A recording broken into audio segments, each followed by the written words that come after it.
আপনারা তো সবাই জানেন যে পশ্চিমবঙ্গের প্রতিটি জেলাতেই বাংলা আবাস যোজনা ঘরের লিস্ট দিয়ে দিয়েছে। তো আপনি যদি পশ্চিমবঙ্গের বাসিন্দার হয়ে থাকেন, আপনাদের জেলাতে আপনারা কিভাবে আপনাদের বাংলা আবাস যোজনা ঘরের লিস্টটি ডাউনলোড করবেন, আজকে কিন্তু আপনাদেরকে আমি আলিপুরদুয়ারের বাংলা আবাস যোজনা ঘরের লিস্ট ডাউনলোড করে দেখিয়ে দেবো। ভিডিওটি শুরু করার আগে আপনাদের কাছে একটি ছোট্ট রিকোয়েস্ট, চ্যানেলে যদি আপনি নতুন হয়ে থাকেন অবশ্যই চ্যানেলটিকে সাবস্ক্রাইব করে পাশে থাকা বেল আইকনকে টিপে রাখবেন। আর যারা ইমাজটেক অনলাইন ইউটিউব চ্যানেলটিকে আগে থেকেই সাবস্ক্রাইব করে রেখেছেন তাদেরকে অসংখ্য ধন্যবাদ জানাই।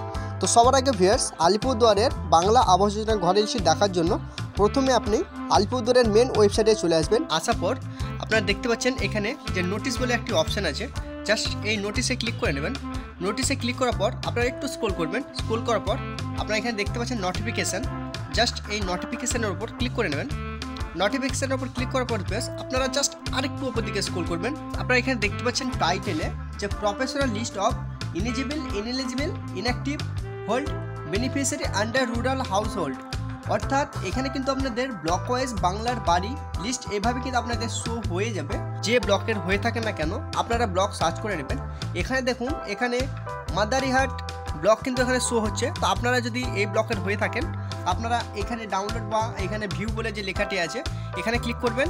এছাড়া যদি আপনারা কুমারগ্রামের হয়ে থাকেন তাহলে কিন্তু আপনারা এই ভিউয়ে ক্লিক করবেন। এছাড়া যদি আপনারা ফালাকাটা, তারপরে এখানে দেখতে পাচ্ছেন কালচিনি, আপনারা যে কোনো ব্লকের হয়ে থাকেন না কেন আপনারা এই ডাউনলোডের মতো যে অপশানগুলো থাকবে সেই ডাউনলোড মতো অপশানে ক্লিক করে নেবেন। তো আপনাদেরকে আমি উদাহরণ সহ ভিউয়ার্স, আমি এখানে মাদারিহাটের যে অফিসিয়াল অর্থাৎ বাংলা বাড়ির আবাস যোজনার লিস্ট সেটি আপনাদেরকে দেখাবো। তো আপনারা জাস্ট এই ডাউনলোডের মতো অপশান আছে এটাতে ক্লিক করে নেবেন।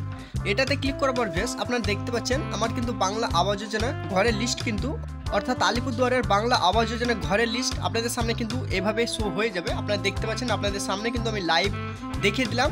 আপনারা কিন্তু স্টেপ বাই স্টেপ ফলো করে আপনারা এইভাবেই দেখে নিতে পারবেন। যাদের এই ফাইনাল লিস্টের নাম আছে তাদের কিন্তু ইতিমধ্যেই 15/12/2024 তারিখ থেকে তাদের ব্যাংক অ্যাকাউন্টে টাকা ক্রেডিট করে দিচ্ছে মাননীয় মুখ্যমন্ত্রী মমতা বন্দ্যোপাধ্যায়।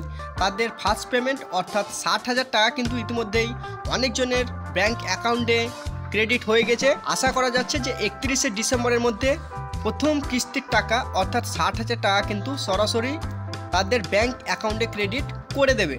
তো ভিউয়ার্স, আপনারা যদি অন্য জেলা থেকে হয়ে থাকেন, আপনারা যদি আপনাদের বাংলা আবাস যোজনা ঘরের লিস্ট দেখতে না পারেন বা না বার করতে পারেন অবশ্যই কমেন্ট করে জানাবেন। আমি আপনাদের জন্য কিন্তু বাংলা আবাস যোজনা নিয়ে আলোচনা করে দেব। তো ভিউয়ার্স, দেখা হচ্ছে পরের ভিডিওটিতে। সবাই ভালো থাকুন, ধন্যবাদ।